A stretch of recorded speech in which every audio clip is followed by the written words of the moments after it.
দক্ষিণেশ্বরের ঠাকুর কেমন মানুষ রে? গুজবের পাগল তিনি নন মা। তিনি নাম সাইন করতে পারেন না, অথচ কথা শুনলে মনে হবে ব্যাস বাল্মীকি বুঝি। বিবাহিত, অথচ চরিত্রে সুখদেব। সুখদেব মানে ব্রহ্মচারী?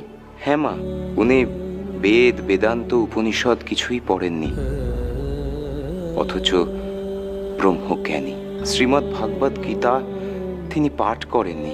বিভিন্ন যোগ সম্পর্কে যখন তিনি কথা বলেন, তখন মনে হয় কুরুক্ষেত্রে বুঝি শ্রীকৃষ্ণ অর্জুনকে উপদেশ দিচ্ছে।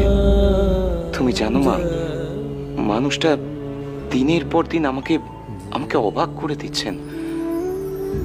আমি ওনার সঙ্গে তর্ক করি, কিন্তু মনে হয় যেন তিনি তর্কাতীত।